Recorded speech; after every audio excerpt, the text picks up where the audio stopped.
नमस्कार दर्शकों, स्वागत है आपका हमारे चैनल एस्ट्रो सारथी में, जहां हम ग्रहों की चाल, भाग्य के संकेत और समय के रहस्य को सीधे ज्योतिष की दृष्टि से समझते हैं, वो भी बहुत साधारण सी भाषा में, सरल भाषा में। मैं आचार्य शिवी आपका हार्दिक अभिनंदन करती हूँ। दर्शकों, आज के इस विशेष वीडियो में हम बात करेंगे धनु राशि के लिए 2026 के वार्षिक राशिफल के बारे में। जी हाँ, धनु राशि वालों के लिए 2026 कैसा रहने वाला है, आज हम आपको उसकी एक छोटी सी जानकारी देंगे इस वीडियो में।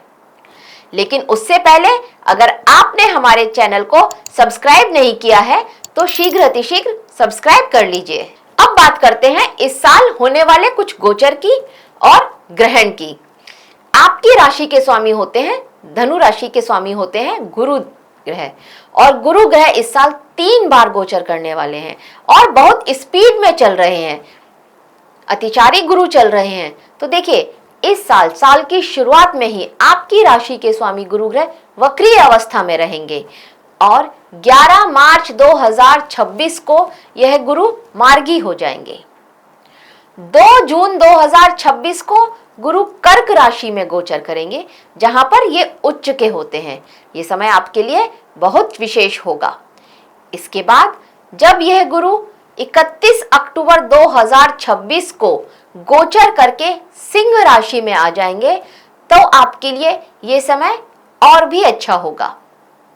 पर 15 जुलाई 2026 को यह गुरु अस्त हो जाएंगे, मात्र 28 दिन के लिए अस्त होंगे। 12 अगस्त 2026 को यह गुरु फिर से उदित हो जाएंगे। तो यहाँ पर आपको थोड़ा सा सावधानी देनी होगी। राशि के स्वामी है, इनके अस्त होने का आपके ऊपर असर दिखाई ही देगा, आपके स्वभाव में नजर आएगा, आपके कामों में नजर आएगा इनका अस्त होने का असर। इसके बाद राहु और केतु की बात करी जाए तो राहु देखिए इस पूरा साल लगभग कुंभ राशि में ही रहने वाले हैं और केतु सिंह राशि में रहने वाले हैं। पर 5 दिसंबर 2026 को राहु गोचर करके मकर राशि में आ जाएंगे और केतु गोचर करेंगे तो कर्क राशि में आ जाएंगे। तो देखिए, राहु और केतु वक्री ग्रह रहते हैं और ये हमेशा उल्टी चाल चलते हैं। तो कुंभ राशि से मकर राशि में आएंगे और केतु सिंह राशि से कर्क राशि में आएंगे। अब अगर बात करी जाए शनि ग्रह की, तो शनि ग्रह इस पूरा साल मीन राशि में रहने वाले हैं। शनि ग्रह एक राशि में लगभग 2.5 साल बिताते हैं, तो इस साल तो यह मीन राशि में पूरा साल रहने वाले हैं। पर 27 जुलाई 2026 को शनि ग्रह वक्री हो जाएंगे और 11 दिसंबर 2026 को शनि ग्रह मार्गी होंगे। तो ये तो रही ग्रहों की स्थिति। अब ग्रहण की बात करी जाए तो देखिए, इस साल 17 फरवरी 2026 को कुंभ राशि में कंकण सूर्य ग्रहण पड़ेगा। ये ग्रहण भारत में अदृश्य होगा, लेकिन इसका राशियों पर प्रभाव तो अवश्य ही पड़ेगा।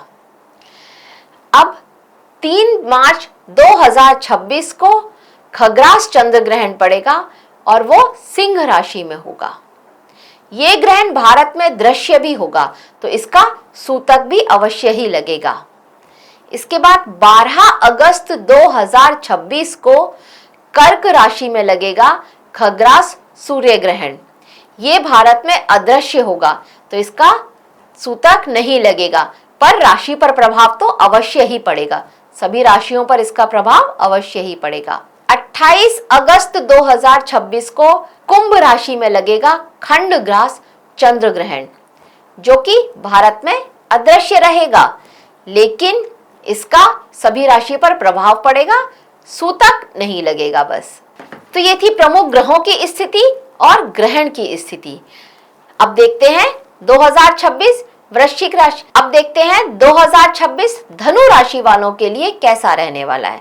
तो धनु राशि वालों, यह साल आप देखेंगे कि थोड़ा मिक्स्ड आपके लिए रहने वाला है, थोड़ा प्रोग्रेसिव रहेगा, लेकिन आप ये देखेंगे कि शनि की ढैया आपके ऊपर चल रही है, तो आपके ऊपर काम का प्रेशर भी यहाँ पर महसूस हो सकता है। मानसिक तनाव भी आपके लिए लेकर के आएगा यह साल। गुरु की नजर जब जब भी आपकी राशि पर रहेगी इस पूरा साल, तब आप देखेंगे कि आपके हालात बहुत मजबूत होंगे, आप मानसिक रूप से बहुत मजबूत रहने वाले होंगे उस समय में। लेकिन धीरे धीरे जब गुरु की दृष्टि आपकी राशि से हट जाएगी, क्योंकि गुरु 3 बार गोचर करेंगे, तब आप देखेंगे कि मानसिक दबाव फिर से आपके ऊपर बढ़ रहा है और खर्चों में भी आपके लिए बढ़ोतरी होती हुई नजर आएगी इस समय में। क्योंकि राहु इस पूरा साल आपके लिए आपके 12वें भाव, क्योंकि राहु इस पूरा साल आपके लिए आपके 3रे भाव में रहने वाले हैं, जो कि आपके छोटे भाई बहनों का भाव होता है। तो जब राहु यहाँ पर रहेंगे तो इनकी दृष्टि आपके भाग्य भाव पर पड़ेगी। तो यहाँ पर आप ये देखेंगे भाग्य का साथ नहीं मिल रहा है, खर्चे आपके लिए बढ़ते हुए नजर आ रहे हैं और कहीं ना कहीं आप उनमें रुकावट नहीं लेकर आ रहे, कहीं भी अपने खर्चों को किसी भी तरह से कंट्रोल नहीं कर पा रहे हैं। ये वो समय आपके लिए हो सकता है। मार्च और मई में आप देखेंगे आपके जो कार्य थे पुराने, जो काफी टाइम से अटक रहे थे, वो कार्य आपके चलते हुए नजर आएंगे। आप देखेंगे कि उसमें थोड़ी सुगबुगाहट हो रही है, वो काम आपके लिए हलचल सी महसूस हो रही है और हो सकता है कि इस समय में आपके वो कार्य शुरू हो जाए। तो अब देखते हैं, देखिए साल का शुरुआत, देखिए साल का जो शुरुआत होगा जब गुरु ग्रह आपके लिए वक्री होंगे साल के शुरुआत में, और वहां से लेकर के जो 1 जून तक का समय होगा, जब तक गुरु ग्रह मिथुन राशि में रहेंगे, वक्री भी रहेंगे शुरुआत में, फिर मार्गी भी हो जाएंगे। तो यहाँ पर देखेंगे कि गुरु आपकी ही राशि को देख रहे होंगे। तो ये समय आपके लिए आपको मुश्किलों से उबारने वाला समय होगा। राशि के स्वामी वक्री रहेंगे तब आपके लिए थोड़ा सा परेशानियां आ सकती हैं, लेकिन जब ये मार्गी होंगे तब आप देखेंगे कि परिस्थितियां धीरे धीरे आपके लिए पलटती हुई नजर आ रही हैं। शनि की जो ढैया थी उसका असर आपके ऊपर थोड़ा सा कम होता हुआ नजर आ रहा है। इसके बाद जब 1 जून से लेकर के 31 अक्टूबर तक गुरु ग्रह कर्क राशि में होंगे, जहां पर ये उच्च के होते हैं, पर ये आपके लिए आपके अष्टम भाव में गोचर करेंगे। तो ये वो समय होगा आपके लिए कि तब आपके ऊपर मानसिक दबाव बढ़ेगा, खर्चे भी बढ़ सकते हैं और आप देखेंगे कि स्वास्थ्य में भी अचानक से उतार चढ़ाव आप महसूस करेंगे। अगर आपको लिवर से रिलेटेड या पेट से रिलेटेड कोई समस्या है तो इस समय में तो आपको बहुत सावधान रहना होगा। वो समस्याएं आपकी किसी ना किसी वजह से और बढ़ सकती है, यहाँ पर थोड़ा सा सावधान रहना होगा। फैटी लिवर की समस्या आपको घेर सकती है इस समय में, तो यहाँ पर स्वास्थ्य से रिलेटेड आपको समस्याएं आ सकती हैं। आपको कोई इनहेरिटेंस मिलने वाली थी तो यहाँ पर आपको वो इनहेरिटेंस मिलती हुई नजर आ रही है। कोई पैतृक संपत्ति जिसका बहुत टाइम से विवाद चल रहा था, अब वो पैतृक संपत्ति आपको मिल जाए, ये वो समय आपके लिए रहेगा। यहाँ से आपको एक अच्छी खबर मिलती हुई नजर आ रही है। अगर आप विदेश जाने के लिए ट्राई कर रहे थे पर आपको नहीं जा पा रहे थे, किसी भी रीजन की वजह से आपका वीजा नहीं लग पा रहा था, तो इस समय में आपको आपका वीजा मिलता हुआ नजर आएगा। आप ये देखेंगे जो लोग इंडिया से बाहर रहते हैं, जो लोग एनआरआई हैं और वो वहां पर पीआर के लिए ट्राई कर रहे थे और नहीं मिल पा रहा था, परमानेंट रेजिडेंट के लिए ट्राई कर रहे थे, नहीं मिल रहा था, तो यहाँ पर आपको वो मिलने के चांसेस भी बहुत मजबूत हो जाते हैं। तो ये समय आपके लिए उस दृष्टि से देखा जाए तो अत्यंत श्रेष्ठ है। स्वास्थ्य से रिलेटेड समस्याएं लेकर के आ रहा है, धन खर्चा भी करा रहा है, लेकिन साथ में आय के साधन भी बना रहा है, धन में वृद्धि भी होती हुई नजर आ रही है। मतलब पैसा आ रहा है, हाँ जा भी रहा है। ये स्थिति इस समय में आपके लिए रहने वाली होगी। इसके बाद जब 31 अक्टूबर को गुरु सिंह राशि में गोचर कर जाएंगे, यानी कि आपके भाग्य भाव में गोचर करेंगे, तब ये समय आपके लिए अच्छा समय होगा। आपकी राशि के स्वामी लग्नेश का आपके लिए सिंह राशि में गोचर करना अत्यंत श्रेष्ठ रहेगा। यहाँ पर बैठ करके ये 5वीं दृष्टि से आपकी राशि को ही देखेंगे, लग्न को देखेंगे, 7वीं दृष्टि से आपके छोटे भाई बहन के भाव को, मेहनत के भाव को देखेंगे, और 9वीं दृष्टि से ये आपके पंचम भाव को देखेंगे। बहुत उत्तम स्थिति रहने वाली है यह बृहस्पति की। आपके छोटे भाई बहनों की ग्रोथ हो, उनकी तरक्की हो, ये वो समय रह सकता है। आपका और आपके भाई बहनों के बीच में किसी तरह का मनमुटाव था तो यहाँ पर आप ये देखेंगे कि आपके उनसे रिश्ते भी सुधरते हुए नजर आ रहे हैं। आप जो भी मेहनत कर रहे हैं उस मेहनत का आपको फल मिलता हुआ नजर आ रहा है।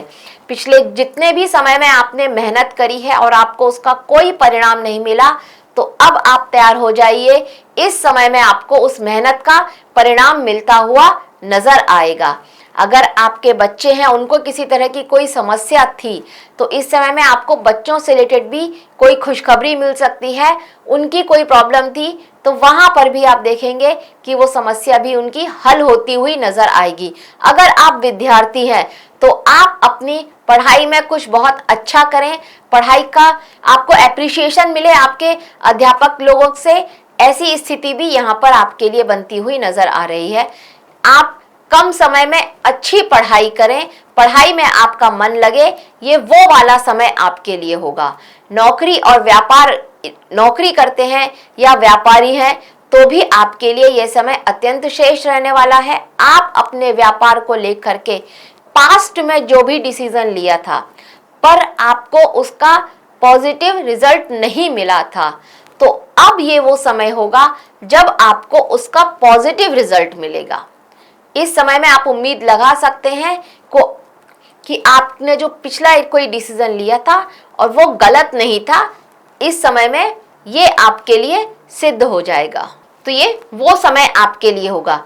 आपको जून से लेकर के अक्टूबर का समय, जब बृहस्पति कर्क राशि में होंगे और आपके अष्टम भाव में होंगे, बस वो समय आपको थोड़ा संभल कर चलने की जरूरत होगी, क्योंकि राशि के स्वामी हैं और ये जब अष्टम भाव में होंगे और ऊपर से आपकी शनि की ढैया भी चल रही है, तो यहाँ पर आपको बहुत संभाल कर रहना होगा। मन आपका बहुत विचलित रह सकता है। इस समय में कोई अनजाना डर आपको सता सकता है, किसी बात की चिंता आपको खाए जा रही होगी और बाद में पता चलेगा वो बात कुछ भी नहीं थी।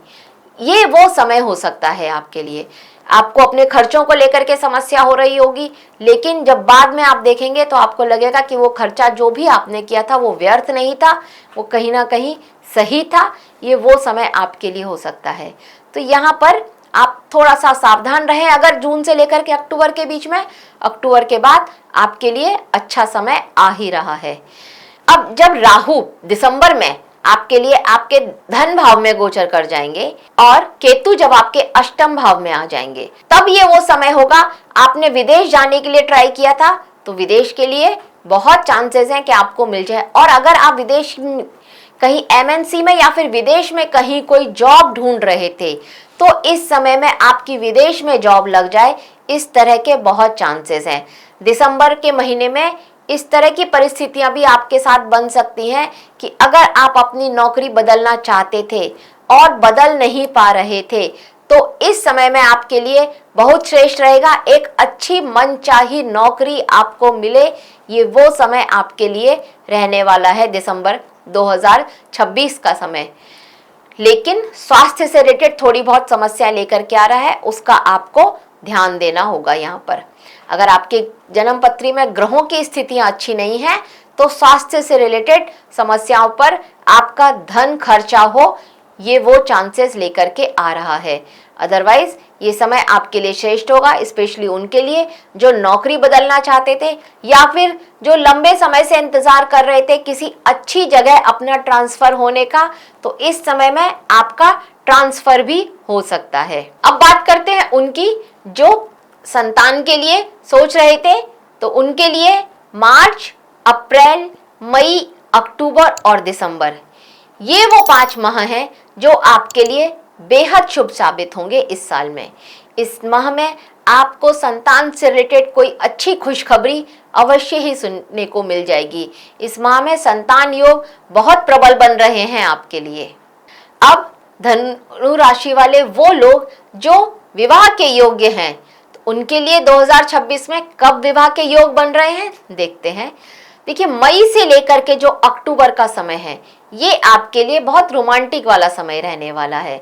अगर आप अपने प्रेम को विवाह में कन्वर्ट करना चाहते थे तो आप इस समय में ट्राई कर सकते हैं। आपके घर वाले भी मान जाएंगे और इस समय में आपका प्रेम विवाह होने के बहुत ज़्यादा चांसेस हैं। स्पेशली उन लोगों के लिए जो लोग इंटरकास्ट मैरिज करना चाहते थे, तो उनके लिए मई से लेकर के अक्टूबर का समय वो समय होगा जब उनको घर वालों की मर्जी भी मिल जाएगी और आपका विवाह भी हो जाएगा। तो ये समय आपके लिए श्रेष्ठतम समय होगा विवाह के लिए। अब उनकी बात करते हैं जो शेयर मार्केट में निवेश करते हैं।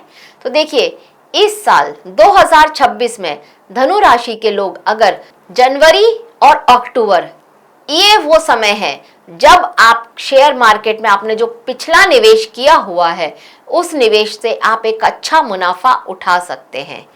अगर आप इन माह में, जनवरी और अक्टूबर, इस माह में किसी नए स्टार्टअप में, कोई ऐसी कंपनी जो अभी अभी इस पर लॉन्च हुई हो और जिन्होंने स्टार्टअप अपना नया शुरू किया हो, अगर उसमें आप अपना निवेश करते हैं तो आप देखेंगे कि उसमें आपका मुनाफा भी बढ़ता हुआ नजर आएगा।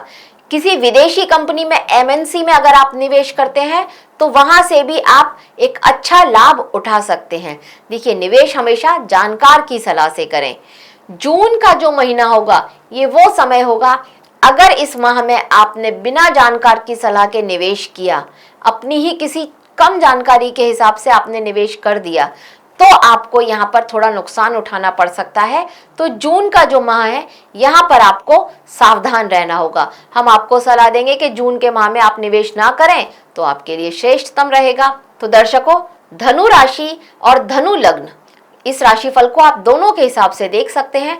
तो धनु राशि या फिर धनु लग्न, आप सभी के लिए साल का अंत बहुत श्रेष्ठ रहने वाला है। शुरुआत तो थोड़ा आपके लिए मुश्किलों भरी रहेगी, आपकी शनि की ढैया भी चल रही है, लेकिन साल का अंत आपको मजबूत बनाता हुआ जाएगा। ये 2026 आपके लिए संकेत दे रहा है। उपाय के तौर पर आप अगर 2026 में बृहस्पतिवार का व्रत शुरू करते हैं, गुरुवार के फास्ट स्टार्ट करते हैं, 16 गुरुवार तक आपको फास्ट रखना है, ये आपके लिए बहुत अच्छा रहेगा। केले के पेड़ की पूजा करें, थोड़ा हल्दी, चने की दाल और गुड़ केले की जड़ में डालें और आप वहां पर बृहस्पति देव की पूजा करते हुए उनसे अपने बृहस्पति को अच्छा होने की, मजबूत होने के लिए प्रार्थना करें, श्रेष्ठतम रहेगा। ओम नमो भगवते वासुदेवाय, ये आपके लिए इस पूरे साल का मंत्र होगा। आप कुछ भी करें, कोई भी अच्छा काम करने जा रहे हैं या कभी आपको लगता है कि आप मानसिक रूप से परेशान हैं, तो आप इस मंत्र का जाप करें और आप देखेंगे कि आप बहुत राहत महसूस करेंगे।